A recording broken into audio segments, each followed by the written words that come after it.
Hello friends, welcome to foodie kitchen. ఇవాల్టి వీడియోలో నేను one of the kids favourite tutti frutti కేక్ని oven లేకుండా ఇంట్లోనే ఈజీగా ఎలా చేసుకోవచ్చో చూపించబోతున్నాను.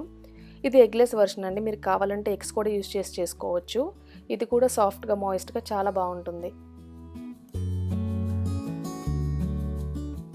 దీనికోసం ఒక కడాయిలో ఉప్పు వేసుకొని ఈవెన్గా స్ప్రెడ్ చేసుకొని అందులో ఒక వైర్ స్టాండ్ని కానీ లేకపోతే ఒక రింగ్ని కానీ ఉంచి మూత పెట్టుకొని 10 నిమిషాలు మీడియం ఫ్లేమ్ మీద ప్రీహీట్ చేసుకోవాలి. తర్వాత ఒక లోఫ్ టిన్ని తీసుకొని మీ దగ్గర ఇది కనుక లేకపోతే రౌండ్గా ఉండే కేక్ ప్యాన్ని కూడా యూజ్ చేసుకోవచ్చు. దాన్ని ఆయిల్తో కానీ బటర్తో కానీ గ్రీస్ చేసుకొని ఒక పక్కన పెట్టుకోవాలి. మీ దగ్గర ఈ పార్చ్మెంట్ పేపర్ లేకపోతే మైదా పిండి చల్లుకొని కూడా కోట్ చేసుకోవచ్చు.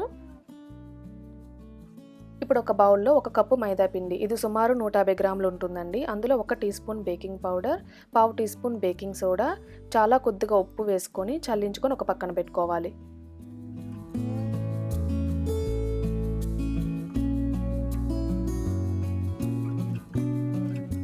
తర్వాత ఇంకొక బౌల్లో 1/2 కప్పు టూటీ ఫ్రూటీ, వీటిని క్యాండిడ్ పపాయ అని కూడా అంటారండి. దీనిలో 1 టేబుల్ స్పూన్ మైదా పిండి వేసుకొని కోట్ చేసుకోవాలి.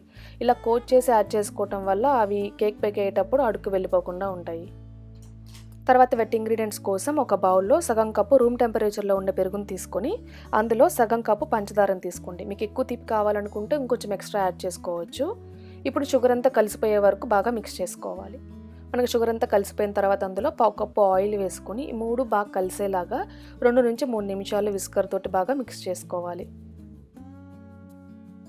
ఇవన్నీ బాగా కలిసిన తర్వాత అందులో 1 టీ స్పూన్ వెనిలా ఎక్స్ట్రాక్ట్ వేసుకొని ఒకసారి కలుపుకొని డ్రై ఇంగ్రీడియంట్స్ని కొద్ది కొద్దిగా యాడ్ చేసుకుంటూ కట్ అండ్ ఫోల్డ్ మెథడ్లో ఇవన్నీ బాగా కలిసేలాగా మిక్స్ చేసుకోవాలి.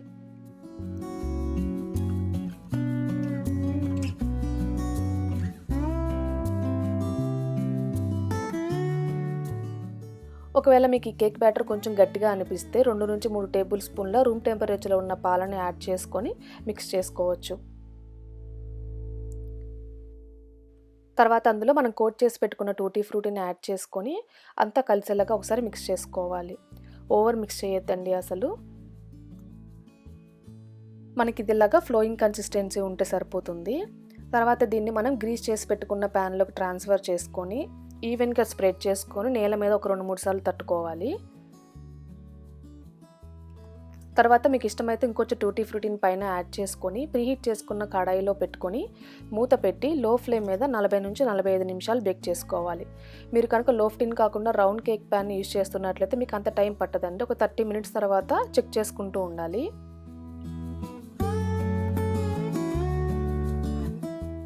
మీరు టూత్పిక్తో కానీ నైఫ్తో కానీ చెక్ చేసుకొని చూసి అది క్లీన్గా బయటకు వస్తే మనకి కేక్ ఫుల్గా కుక్ అయినట్లే. దాన్ని తీసి ఒక పక్కన పూర్తిగా చల్లారబెట్టుకోవాలి.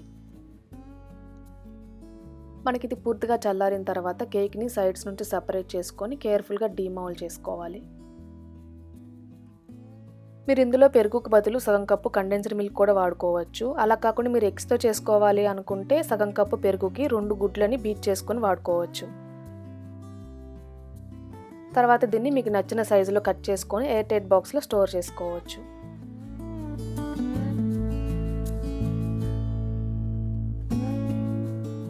మీరు కనుక ఈ రెసిపీ ట్రై చేసినట్లయితే మీకు ఎలా కుదిరిందో నాకు కామెంట్ బాక్స్లో చెప్పండి. అలానే మీకు ఈ వీడియో నచ్చినట్లయితే ప్లీజ్ లైక్ చేయండి, షేర్ చేయండి, ఫుడీ కిచెన్ని సబ్స్క్రైబ్ చేసుకోండి. అలానే న్యూ వీడియో అప్డేట్స్ కోసం పక్కనే ఉన్న బెల్ ఐకాన్ని మర్చిపోకుండా ప్రెస్ చేయండి.